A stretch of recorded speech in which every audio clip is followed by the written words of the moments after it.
Nesse vídeo eu vou mostrar quais são os procedimentos para se instalar um porteiro analógico, porteiro eletrônico nessa central IP CIP850 da Intelbras. Eu vou utilizar esse XPE 1013 Plus ID, pode ser qualquer porteiro universal que aceite um ramal padrão Anatel. Inclusive podemos utilizar também esse BIL inox, pode ser também o 1001, aquele que tem apenas uma tecla, o procedimento é o mesmo. Vou mostrar com esse aqui e dá para se basear para todos os outros, inclusive de outros fabricantes, porém porteiros analógicos. E como se trata de um porteiro analógico, a gente precisa de um ramal analógico. Se tu tiver mais porteiros, obviamente o aconselhado é ter um ramal para cada porteiro. Então imagine que lá no seu cliente precisa instalar 3 porteiros, como já aconteceu comigo aqui em um determinado cenário. Então eu precisei de 3 porteiros, então eu utilizei um ramal para cada porteiro. Não é aconselhável, mas você pode utilizar o mesmo ramal para os 3. Tem como fazer, porém vai conseguir utilizar um de cada vez. Se chegar alguém, por exemplo, nesse cliente que eu instalei, tem uma entrada de caminhões, uma entrada social e uma entrada para carro. Se alguém estiver utilizando um deles, os outros 2 não vão conseguir chamar. Na hora de fazer as configurações, quando você liga para o ramal, os 3 vão atender simultaneamente. Então se tu precisa cadastrar tags ou fazer configurações individual, desliga-se os outros 2 porteiros e faz 1 a 1. E há 2 possibilidades de conseguirmos ramais analógicos nessa central. Tem essas portas, ela pode ser tanto FXS como FXO. FXS são ramais analógicos e FXOs são linhas analógicas. E como que eu defino isso? De acordo com essas placas acessórias que a gente compra separada. Aqui a gente pode instalar as placas FXS ou FXO ou as duas simultaneamente. Então aqui nessa central eu tenho 2, 4, 6 ramais analógicos. Posso ligar lá na infra do cliente e os porteiros. Como essa central ela é essencialmente IP, os ramais analógicos então precisam dessas plaquinhas de acessórios. Porém, há outras maneiras de se conseguir ramais analógicos nessa central, utilizando, por exemplo, ATAs. Pode ser um ATA antigo igual a esse, pode ser um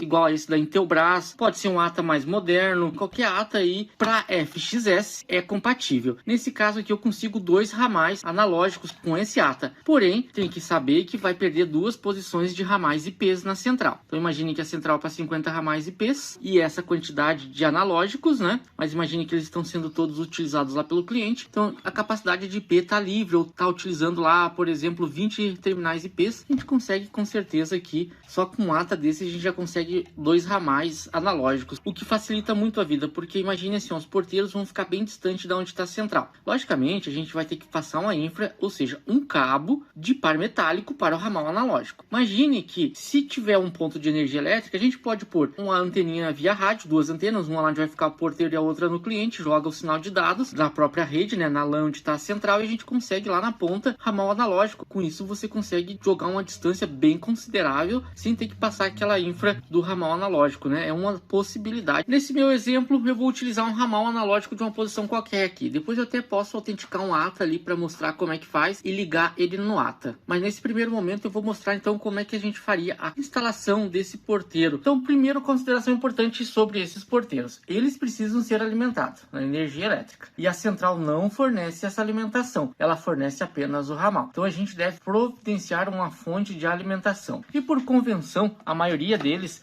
se utiliza 12 volts. Alguns têm aqui a entrada AC, porém não são todos os modelos. É poucos que tem aqui a entrada de fase e neutro, que é o caso desse modelinho. A maioria dos outros modelos utilizam 12 volts e apenas 12 volts. Que é o caso desse BIL. Esse BIL inox, por exemplo, ele já não tem a entrada de rede elétrica, 127 ou 220 volts. Então aqui ó, a alimentação é feita por 12 volts. Porém, esse modelinho aqui, o XPE 1013 Plus ID, ele utiliza então o 220. Já o FIT não utiliza 220. A gente deve providenciar uma alimentação. A gente pode utilizar, por exemplo, uma fonte igual a essa. Essa fonte é muito boa, 12 volts estabilizada, e ela ainda pode fornecer uma bateria aqui, no caso de falta de luz, tem uma bateria interna que mantém o porteiro funcionando na falta de energia. Porém, se a central desligar, tu não vai conseguir comunicação, mas a parte de controle de acesso, tags, senhas ou qualquer outro método de acesso ali, biometria, vai continuar funcionando. Existem também esses outros modelinhos aqui que a gente chama de colmeia, 12 volts também, ela vai na rede elétrica e entrega os 12 volts estabilizados. A gente pode utilizar também então esse modelinho. é esse modelo que eu vou utilizar aqui. A ligação da fonte é simples, eu tenho fase, o neutro, a proteção. Aqui a saída do 12 volts, o negativo e o positivo, que vai vir até o porteiro. Então aí já vai uma dica importante. Para evitar perdas, a fonte deve ficar o mais próximo possível do porteiro, principalmente em cenários que ele vai ficar bem distante da central. Se a gente jogar o 12 volts através de um cabo, por exemplo, um cabo UTP que seja blindado, ele vai dar uma perda significativa. Quando chegar lá, tu não vai ter mais 12 volts aqui no porteiro. Quando for acionar uma fechadura eletromecânica, talvez ele não tenha nem força para acionar a fechadura. Isso começa a dar bastante problema. Então eu aconselho deixar o 12 volts o mais próximo possível do porteiro. Aqui ele está do lado nesse exemplo, né? Claro, não vai interferir em nada. E cuidar com a seção reta do cabo. Quanto mais fino, maior a perda. O ideal é utilizar um cabo de no mínimo aí 1 milímetro. A seção reta dele. Eu vou ligar agora essa fechadura aqui no porteiro. Eu utilizei um cabinho paralelo 2 por 1,5 e ele vai ligado aqui no F1 e F2 na saída do porteiro. No meu cliente lá, eu utilizei um portão num dos porteiros, um portão deslizante. Aí eu liguei lá na botoeira do motor, utilizei no comum e no normalmente aberto. Então, você utilizando lá nos aparelhos, nos ramais, o comando asterisco 2, ele aciona essa saída. E asterisco 1, a saída 1, que é da fechadura. E agora eu vou ligar essa botoeira, um botão normalmente aberto, aqui no porteiro, aqui onde diz B1 e GND, tem a opção B2, que seria a botoeira 2, mas eu vou ligar só a botoeira 1, para abrir a fechadura 1 aqui. E em relação ao GND, já liguei a botoeira, então eu saí com um cabinho aqui de trás do botão e liguei aqui no B1 e no GND, que é o comum. Porém, se eu pressionar aqui, veja que não aciona a fechadura, ó, e ela já está ligada. Existe uma chave de proteção, aí que é uma chavezinha mecânica que só é ativada quando a gente coloca a tampa no local, para evitar de alguém abrir e conseguir fechar um jumper aqui, um curto, e abrir a fechadura. Então esse aqui é um dispositivo de proteção que vem embarcado nele para a pessoa não ter acesso. E eu não vou fechar já, por isso que não está abrindo, porque agora vem a parte onde a gente faz a ligação física do porteiro com a central. Então a gente tem que puxar um cabo fisicamente para ligar aqui onde diz ramal, até em uma posição de ramal da central ou em um ATA, como eu já mostrei no início. Há cenários, há casos que você vai deixar esse porteiro a 100, 200, 300 metros ou até mais de 300 metros e ele funciona. Então a gente tem que utilizar o cabo correto para essa infra e evitar passar junto com cabo elétrico. E de preferência, se tu fazer subterrâneo, você protege mais o sistema. Quem faz cabo aéreo está mais sujeito à descarga atmosférica, a queimar muito fácil esse porteiro. Então eu aconselho fazer, se possível, subterrâneo, enterrar o cabo em mangueiras. A gente pode utilizar qualquer um desses cabos aqui. Tem esse cabo que eu utilizo para CFTV, tem um cabo UTP, Cat5, e tem esse outro cabo que ele tem uma proteção a mais, ele é blindado, então ele tem aqui umas proteções para radiação ultravioleta, para intempéries. Então quando ele fica direto exposto ao tempo ou em alguma tubulação que pode ter umidade, eu aconselho utilizar esse tipo de cabo aqui, é o ideal. Porém, qualquer um desses três atende bem. Só esse aqui, por exemplo, ele é menos resistente a intempéries. Ele vai se acabar muito mais rápido. Para conectar o cabo na central, essa central CIP850 tem essas portas, que é RJ45, não é para rede. Essa aqui é para a rede. Aqui, utiliza-se o par branco do azul e o azul, então somente um par. Então a gente pode utilizar um RJ45 aqui, convencional, desses para rede, ou utilizar um RJ11, que é esse aqui que é para telefonia. As dimensões dele é menor que o RJ45, então esse é o próprio para telefonia. Porém, se formos utilizar ATAs, obrigatoriamente temos que utilizar o RJ11, que é padrão aqui as saídas de telefone, ó. Então aqui não cabe o RJ45, apenas o RJ11. Nesse vídeo, como eu estou do lado da central, eu vou utilizar um cabinho de telefone normal, só vou cortar uns dos RJs aqui e desencapar uma das pontas até aparecer a pequena quantidade de cobre que tem nesses cabos.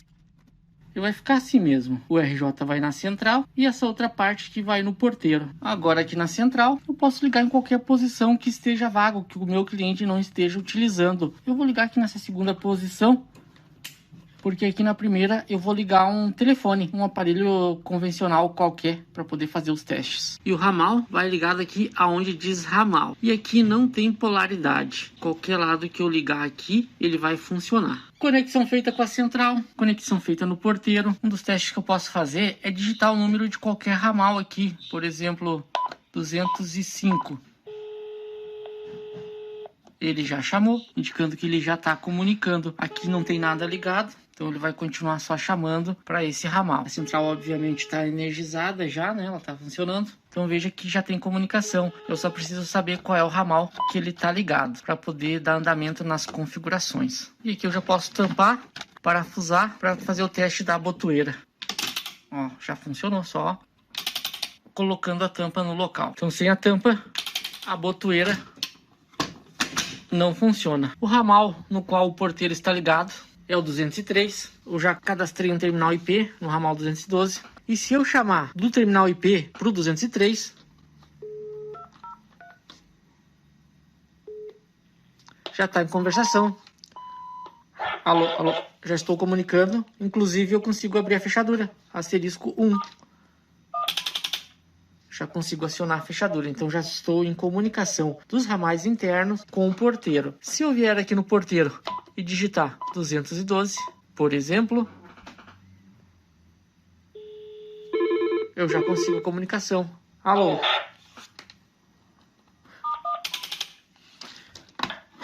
Então, nesse primeiro momento, toda a parte de comunicação, eu não preciso configurar nada na central. Então, imagine que o cliente já tem os ramais dele e já está toda operacional a central. Só preciso de um ramal aqui que ele já vai comunicar. Porém, imagine que vai chegar um usuário lá no cliente, lá no estabelecimento. E o que ele vai digitar aqui? A gente pode programar essa tecla portaria, quando ele pressionar aqui, ó, para ele não ter que digitar o ramal, ou até mesmo naquele XPE que é tecla única, a gente programando essa tecla portaria, por exemplo, pode chamar num ramal específico, ou podemos até programar um grupo aqui dentro da central, o grupo 2, por exemplo. E nesse grupo 2 a gente pode incluir um ramal IP e um outro ramal analógico. Toda vez que a pessoa programar essa tecla portaria, e a gente liga aqui no porteiro e cadastra, ele vai chamar nesse grupo que é esses dois ramais, por exemplo, a recepcionista ou uma pessoa em específico, um porteiro, né? É o que eu vou fazer. Eu vou criar um grupo onde vai ter esse ramal IP e um ramal analógico aqui, que eu já liguei um aparelho sem fio na primeira posição. E eu vou criar um grupo. Depois eu vou ligar aqui no porteiro e vou programar a tecla portaria. Toda vez que alguém pressionar aqui, ó, vai chamar nesse grupo. Então, para isso, eu preciso acessar primeiro as programações da central. Eu já estou acessando a central e eu sei que o primeiro ramal, então, é o 202 e o IP que eu criei aqui é esse 212. Então, é esses dois que eu vou adicionar num grupo. Mas lembrando que eu posso adicionar mais ramais se eu quiser. Então, eu vou vir aqui em grupo de ramais. Eu já tenho um grupo na central, 202, 203, 204, que é o atendedor. Eu poderia simplesmente utilizar esse grupo, mas eu vou criar um outro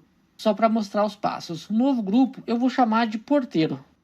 Pode-se dar o nome que quiser. O número 62. O tipo do grupo tem 3 tipos: distribuidor, hierárquico ou toque múltiplo. Distribuidor, ele vai distribuir entre os grupos, respeitando o número de toques. O hierárquico, ele vai sempre respeitar a hierarquia. Vai tocar sempre o primeiro, vai dar o tempo, vai para o segundo, depois volta para o primeiro ou para o terceiro, se tiver mais que um. E o toque múltiplo toca todos. Eu acho que eu vou deixar toque múltiplo aqui. Participantes. Então eu quero incluir o 202 e eu quero incluir o 212. Incluir. E aplico. Porque eu posso mudar a alteração deles, a sequência. Mas nesse caso eu vou deixar assim mesmo. Eu vou aplicar.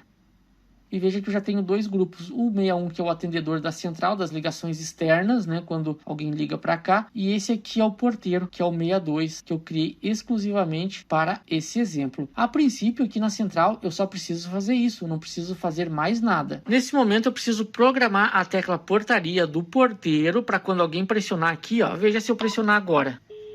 Ele deu tom de erro, porque ou tem algum número estranho programado aqui, que não coincide com os ramais da central, ou não tem nada programado. Então, como é que eu faço isso? Eu preciso ligar para o porteiro, ele vai atender, e eu vou digitar os seguintes comandos. Vou fazer por esse terminal mesmo aqui. Vou digitar 203. Ele atendeu, já está em programação. Eu vou digitar jogo da velha 3, o número do grupo que é 62, jogo da velha.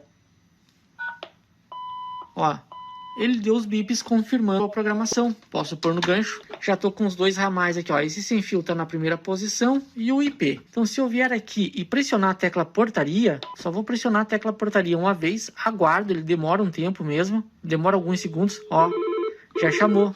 Nos 2 ramais, ó. Qualquer um que eu atender aqui, ó. Alô, eu posso abrir a fechadura. Já abriu. Agora eu vou chamar de novo. só pressiona a tecla portaria. Já chamou. Vou atender aqui. Asterisco 1, já abriu a fechadura. Se eu estiver utilizando, por exemplo, um contato seco, um portão, eu digito asterisco 2 aqui, vai acionar o relé e vai acionar lá o motor ou uma fechadura eletroímã. Não é o caso desse exemplo, mas é só fazer a instalação, não preciso mexer em nada da configuração. A única programação que eu preciso é criar um ramal, se não existe um ramal analógico, e adicionar um grupo, né? Ou criar um grupo e adicionar ali como atendedor desse porteiro. Ou simplesmente, se eu não quiser grupo, eu posso fazer com que ele toque em apenas um ramal. Eu vou mudar, por exemplo, a programação ao invés de um grupo para tocar sempre nesse ramal aqui. Eu vou ligar para o porteiro novamente de qualquer ramal, 203, que é o ramal que ele está ligado. Em conversação, eu vou digitar de novo. Jogo da velha, 3... 202, que é o ramal, jogo da velha. Aceitou. Nesse momento, se deu tudo certo, quando eu pressionar a tecla portaria, ele tem que chamar nesse ramal apenas. E já chamou.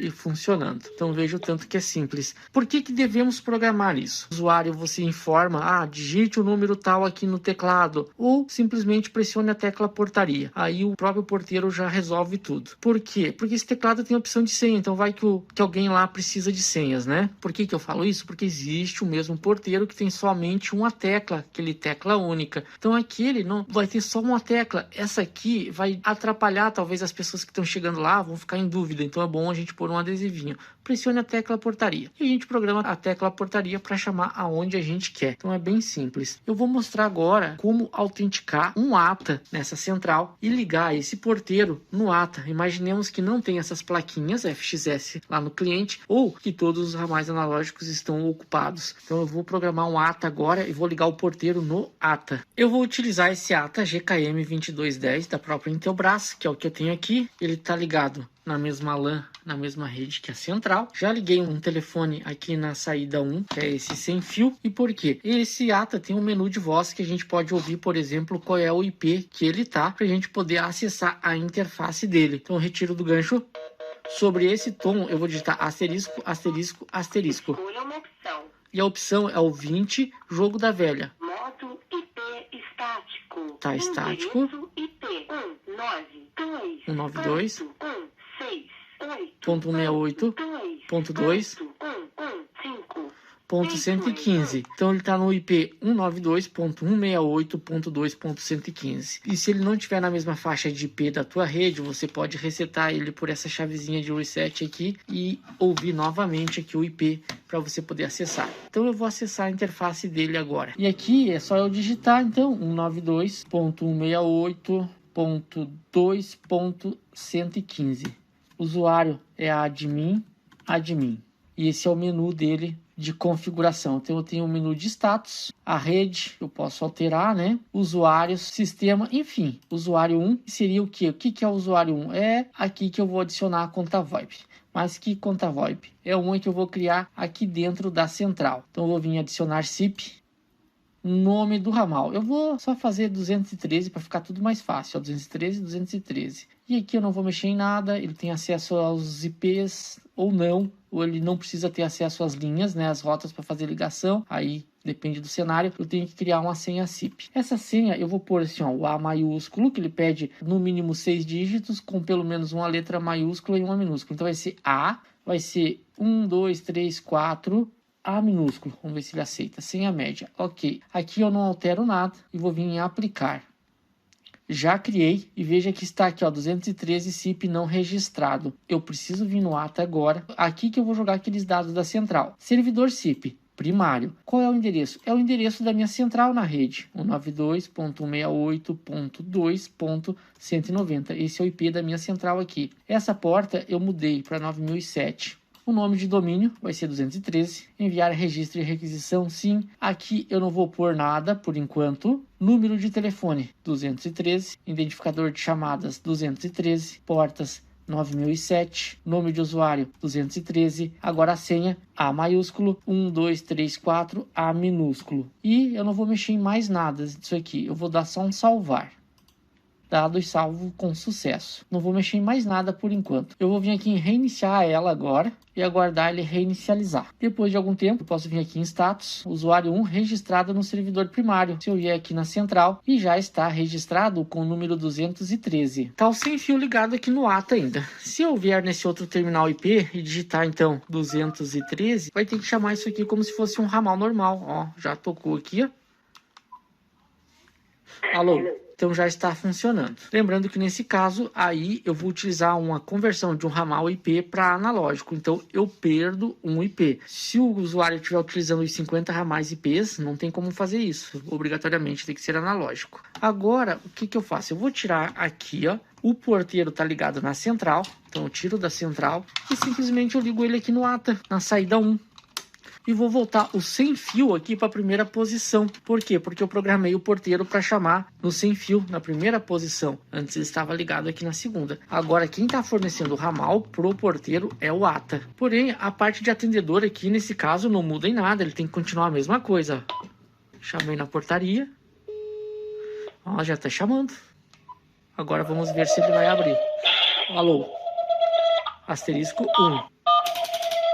Mesma coisa, funcionando normal. Veja que eu não preciso alterar nada, somente autenticar isso aqui como se fosse um ramal analógico na central e ligar o porteiro aqui já é o suficiente. Esse dispositivo ele é bem útil, como eu falei, se o porteiro vai ficar muito longe da central e é praticamente inviável eu levar um par metálico para ligar o ramal, eu posso jogar um enlace via rádio, duas anteninhas, e essas anteninhas vão se comunicar entre si, então eu consigo jogar isso aqui na rede LAN, na mesma rede da central, e daí desse ATA eu jogo o par metálico até no porteiro, sendo que eu posso deixar bem próximo com uma caixinha vedada, é claro, se for num ambiente aberto, uma caixinha hermética lá e protegida, mas posso deixar praticamente do lado do porteiro e só faço um enlace via rádio. Obviamente eu tenho que ter energia elétrica para alimentar todos esses dispositivos, né? Porém não preciso me preocupar com a rede física. Quando é próximo da central e eu tenho, por exemplo, ramal sobrando aqui, eu não preciso nem me preocupar com isso, porque é só uma opção a mais. Se eu tenho ramais analógicos sobrando na central, eu não preciso utilizar o lançamão desse recurso desse ATA. É relativamente simples então. Eu só preciso obrigatoriamente, para instalar esse tipo de porteiro, um ramal analógico. A central dispõe de até no máximo 8 ramais analógicos, desde que eu tenha as plaquinhas FXS. Se eu não tiver essas plaquinhas, posso adquiri-las, é óbvio, né? Ou utilizar um ATA igual a esse. Porque em alguns cenários os ramais analógicos vão estar sendo utilizados, ou se o cliente tem linhas troncos ou interfaces de celular, a gente está utilizando essas posições com as plaquinhas FXO, aí você não vai conseguir ramais analógicos. Porém, esse aqui é um recurso bem interessante que é possível. Uma vez instalado e configurando com os demais ramais, é só acertar o atendedor aqui dentro da central, criando um grupo ou um ramal específico, como eu mostrei ali. Que isso aí a gente programa a tecla portaria para chamar nesse grupo ou nesse ramal da pessoa que vai ficar responsável por atender. Pode ser uma residência, pode ser uma empresa, né? Independente de qual cenário é. Então, pessoal, esses são os passos, os procedimentos. Espero ter ajudado vocês aí. Eu vou encerrar o vídeo, que ele já ficou bem longo. Eu peço aí que dê um like no vídeo, se inscreva no canal para ajudar a gente. Muito obrigado e até um próximo vídeo.